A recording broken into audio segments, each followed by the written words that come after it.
دەتەوێت لە سوۆسیال میدیا بەنێوبانگ بیت؟ ئەگەر وەڵامەکەت بەڵەیە با من هەواڵێک ناخۆش پێکە.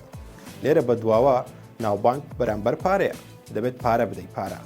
تاوکو ژمارەی فۆلۆوەرس و ناوبانگەشە زیاتر بێت، بڕی ئەو پارەیەش زیاتر دەبێت. دەستەی میدیا و پەیوەندیەکانی عێراق ناوەڕۆکی ڕێسایەکی ئاشکرا کرد کە باس لەسەر کەسایەتیەکانی نێو سوۆسیال میدیادا دەبێت. ئێستا من پێت دەڵێم کە پێویستە لە بەرامبەر ژمارەی فۆلۆوەرسەکان چەند پارە بدەیت. ئەو دەستەیە بڕەکەی بەم شێوەیە دیاری کردووە. بۆ 1 ملیۆن فۆلۆوەرس 650,000 دینارە، بۆ 3 ملیۆن فۆلۆوەرس 850,000 دینارە، بۆ 5 ملیۆن فۆلۆوەرس 1 ملیۆن دینارە. هەروها ئەوانەی 100,000 فۆلۆوەرسیان هەیە دەبێت لە نێوان 250 بۆ 300,000 دینار پارە بدەن. بۆ ئەوانەی 500,000 فۆلۆوەرسیان بەسەرەوە هەیە دەبێت 450,000 دینار بدەن.